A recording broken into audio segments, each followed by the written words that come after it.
Hi, I'm Debbie Moraes. This is Legal Matters, the program that's been designed to address the critical and sometimes contentious issues that are facing consumers and businesses today. Legal information, practical solutions, and straight talk about a wide variety of topics that will affect your home and your work life.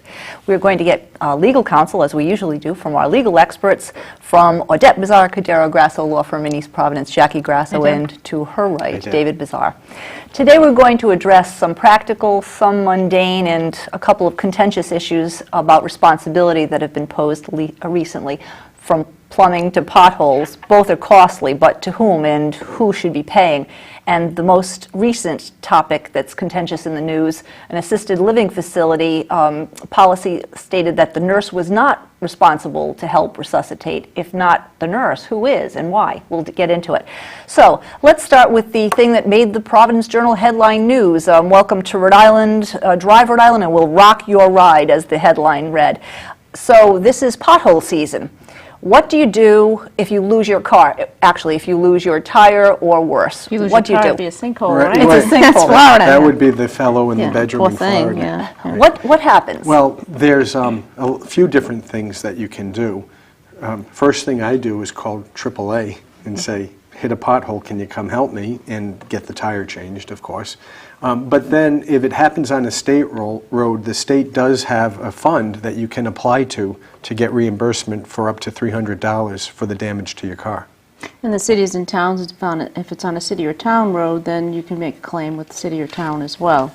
I guess it makes sense that if it's the state, it's also the DOT, apparently, that has to take care of that. That's their terrain, but the cities and towns, some of them do a better job, some don't, but there's some debate about whether or not you had to have notified, or the town or the city or somebody had to be notified first that there was a problem in the first place before you can try to, is it sue or is it just get reimbursement, whatever? Make a claim, sue, whatever you want to call it.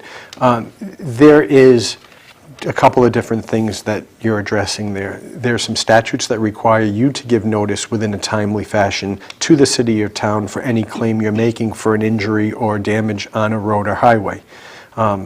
The state, I think, is covered by that. I'm not sure, but I know the cities and towns are.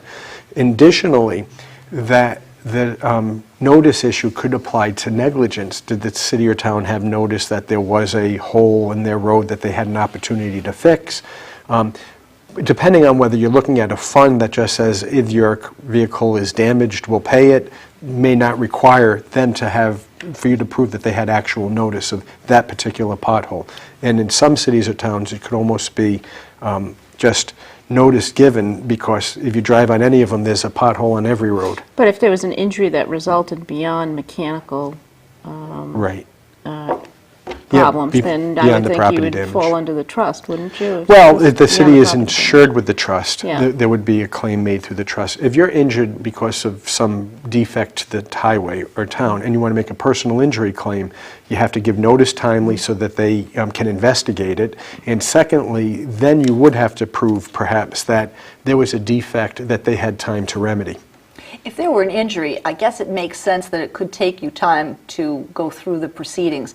When the Journal had written about this, and I was about to ask you about what it takes to file a claim, I can understand it's somewhat cumbersome, but the lengthy, time-consuming, horrendous litany of things that you need to do, even for so much as $300, between getting the claim, listing the time, the date, the time of the incident, your mailing address, daytime address, which makes sense, but then within 60 days, a police report, a tow report, an auto club, as you pointed, a AAA or whatever, auto club report verifying the incident, a copy of the vehicle registration and copies of the itemized repair receipts and proof of the payment.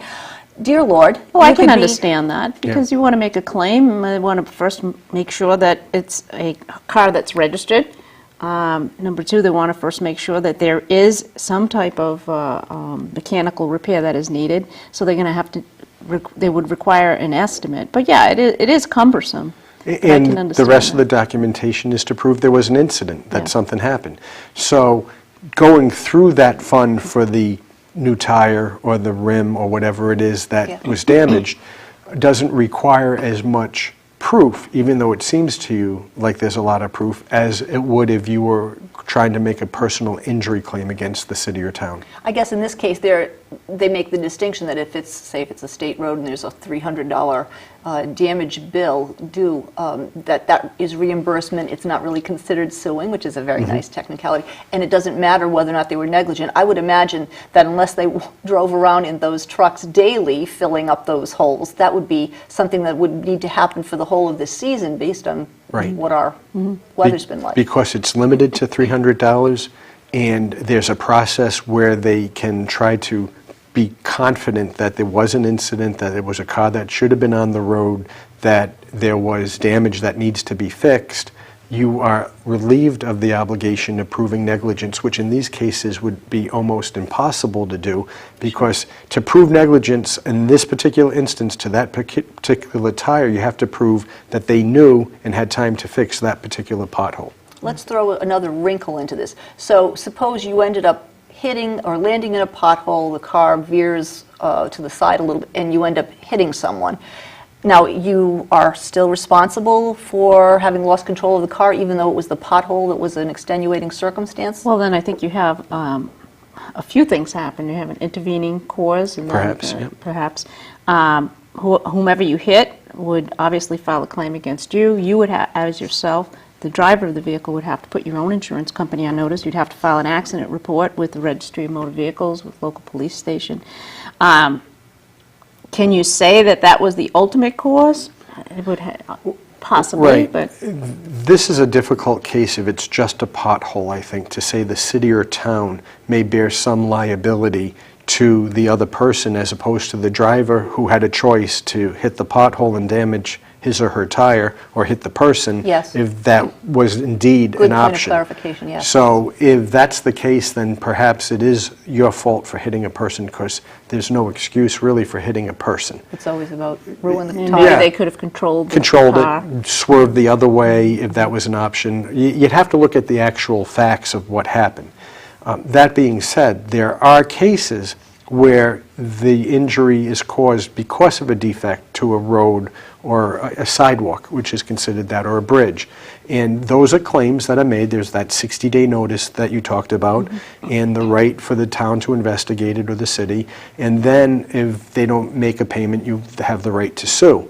And for example, someone who's walking along on a sidewalk that has damage to it because maybe a tree has lifted up the sidewalk and it's been there forever.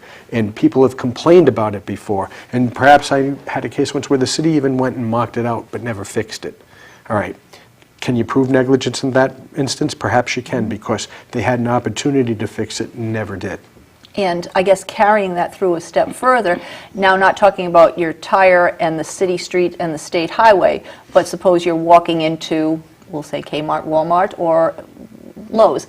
If you trip in a pothole, Well, then that's different. Now you Different have story. premises liability. is that a personal injury lawsuit? Sure, Right. you would have premises liability, assuming whoever is in control of the parking lot. If it's the retail, well, actually, I think you would put the store on notice, the owner of the property. Yeah. And if there's a Maybe maintenance property company that they manager, had that's yeah. supposed to maintain that. Sure.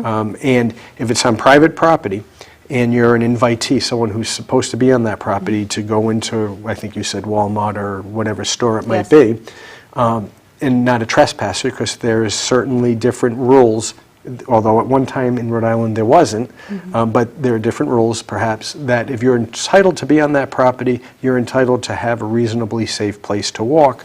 So if you can prove negligence on the part of the person in possession, the retailer, or the landlord, or the maintenance company, then you're entitled to sue and recover damages.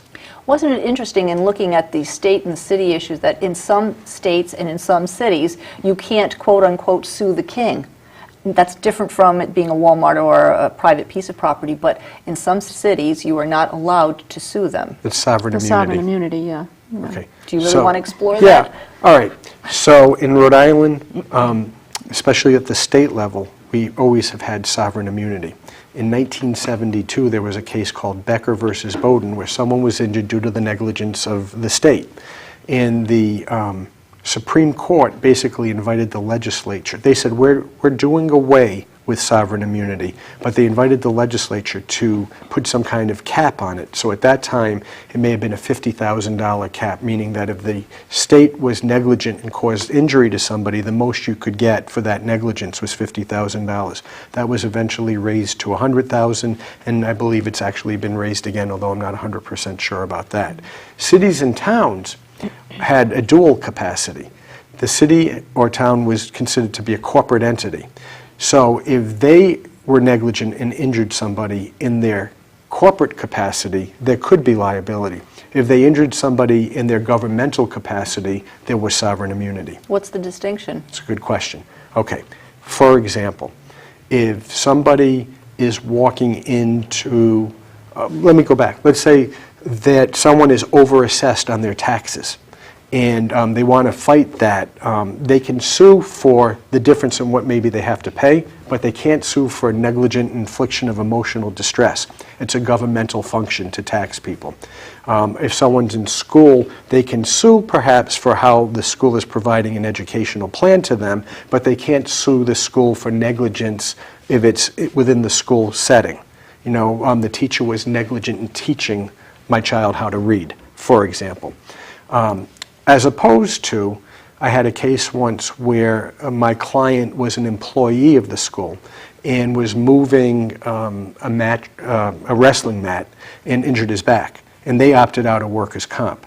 So my argument there was they weren't acting in a governmental capacity. They were an employer-employee relationship like any other corporation, and they owed him the same responsibilities any other employer would owe to an employee. So it was a corporate function, not a governmental function. So if I walked into that school and slipped and fell, I don't think I can sue the school because the opening of the school is a governmental function. But if I'm an employee, they owe me certain rights and responsibilities, whether it's workers' comp or otherwise. Good to know. Good clarification. Thank you. The quick recap, though, whether you had a car that hit a pothole or you slipped and fell, is it your assumption that under all circumstances, the first thing you do is take care of, A, the car to make sure it was back on the road, take care of yourself if you were personally injured, and go to the doctor first and deal with the rest later, right? And they want you to file a police report because you have to have documentation as well. And presumably, if you hit a pothole, I, as just a consumer, could certainly go and take care of the claim business myself. But if it happened that it's personal injury, at that point I might not want to handle, that might not be a do-it-yourself function, but I might need a lawyer at that point. Right. Well, what people don't know is that you have a certain amount of time to put a city or town on notice as well as the state, so. Yeah, there are a lot of rules that come into play when you try to make any claim against the state or the city or town that caused your injury. And whether or not you can, in some instances, that we've talked about, is an issue. But certainly, immediately in those kinds of cases, you want to seek counsel because there are time limits. Okay, and let's start on the other issue, which involves responsibility, namely whose. If there is a plumbing issue, plumbing can certainly be a health issue. If you are a tenant of in a property, a residential property versus a commercial property. Let's begin with the residential property. If you are a tenant renting a home, an apartment, whatever, and there is some sort of plumbing problem, whose responsibility is it? Is it automatically one or the other? Well, if you're a residential tenant, that's automatically the landlord that's responsible for that. So if there's a plumbing problem, you have to put your landlord on notice, and because it's a plumbing problem, it's something that should have immediate attention, or if it's a heating problem, they have to respond immediately. As in 24 hours, 1 hour? Within a reasonable amount of time. If it's 2 below zero and you call your landlord and tell him you don't have any heat, waiting a week to fix the heat is not sufficient. In that case, would that also apply that you should take care of it yourself and just send him a bill because he's not around or he didn't get it done or she didn't get it done? There are, correct, there are ways where you could fix it yourself and let your landlord know. You have to tell him that because he failed to respond, you had to pay to have it fixed, and you have a right to withhold that amount of money from your rent. If it's something as simple as a tear in a carpet, that's normal wear and tear. You don't have that right to withhold rent money because that is not something that's an emergency. So the same thing applies if it is something like the plumbing problem. You can't do without plumbing. And it's a health hazard to boot. It's a health hazard, yeah. And so, depending on exactly what it is, as Jackie said, If it's an emergency that needs immediate attention, give notice, give Yep. them the opportunity to cure, because you always Exactly. have to give the opportunity for the person who's responsible to fix it. And if they don't respond, let them know, since I haven't heard from you, and if I don't hear from you within the next whatever time frame reasonable, I'm going to fix it myself and I'll send you the bill. Is that phone message documentable, or does someone have to now send an email, it's in print, printed out so that you have documentation? Is that an issue under these circumstances? Well, if you could document it all the more, keep a log of when the calls were made. In today's day and age, you have cell phones, so you can Yes. print out your cell phone bill to see when the contact was made. Yes. But it is important to document it. And if you can confirm it by email, do Correct. that. Sure, the more the better. As Jackie said, the more you can document, the better you are. And what about the outside chance that that plumbing problem, which theoretically would be the landlord's responsibility, suppose perhaps someone had a fight or did something to cause that damage of the plumbing problem, and then they had it fixed. You as the landlord now, you might not have any recourse. You might not know that it was a problem caused by wear and tear versus somebody Well, who if did you're the something. landlord and you have it fixed, your plumber certainly can tell you, this isn't Yes, a your failure plumber. of the property, you know, it's not your responsibility, somebody did X, Y, or Z, or they broke the toilet commode, you know, whatever it is. If you can prove that the tenant in it, then you have the right to take it out of your damage deposit, or some other action can be What taken. people should know is when you do rent an apartment, you have several warranties. One is the warranty of habitability, which means the landlord is expected to make sure that you have an apartment that's safe and it's habitable. So by refusing to fix plumbing, by refusing to fix a heating problem, or maybe even a refrigerator for that matter, that's a breach of warranty of habitability. So it does give the tenant the right to file a claim against the landlord. And more importantly, if it goes to an extended period of time, you do have a right to withhold the rent. If that's going to happen, you do have to put your landlord on notice. You do have to put it in writing. And if you are withholding the rent, my advice would be put that money in a separate account. Right. Escrow of some Yeah, sort. we would Exactly. call it escrow to the layperson. All that really needs to be is a separate account, Yeah. so that the money's there and they're accountable for it. And you don't have a right to spend it, but you put it in a separate account. Would it be reasonable in advance for that, let's just think on the landlord's behalf, would it be a reasonable thing then if you had a tenant that you give him the name of a plumber and an electrician, in case of an emergency, here's who to call, and if they do, then of course that plumber who is paid by you, the landlord, would likely call you and keep you informed about Sure. what happened, who's at fault, etc. If it's a big enough complex, there probably is a property manager anyway On site, who might yes. come and fix it. A if- super. Yeah, so it depends on the situation. But the bottom line is the responsibility to fix something that broke, that wasn't caused by the tenant, is the landlord's.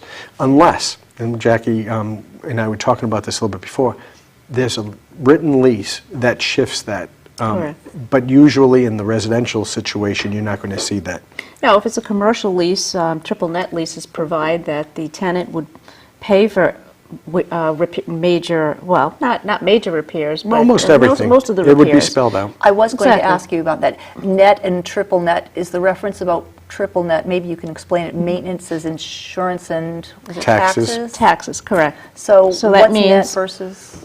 if it's a triple net lease, you're actually paying a percentage of the taxes. So if there are 5 tenants in the building, you're going to be paying 1/5 of the taxes. You're going to be paying 1/5 of the electric for the common areas. In addition to, you're going to be paying your own electric. You might be paying your own heat. So yeah, you're pretty much paying for everything. You have to pay for insurance, so for the complex, the landlord has to have an insurance policy. You're going to be paying a percentage of the insurance. If you occupy 1/5 of the building, you're going to be paying 1/5 of the building.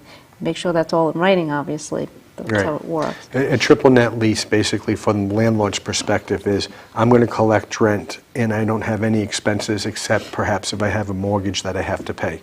All the other expenses are going to be the tenant's responsibility. And of course, while we're not talking about landlord and tenants at the moment, the price that you'd be paying would obviously be reflected in whether or not someone has to be responsible for all these other Right. ancillary expenses. Under what circumstances, if you as the tenant, whether in the residential or the commercial, if it's not taken care of to your satisfaction, do you get to extricate yourself from the lease? You got to read lease.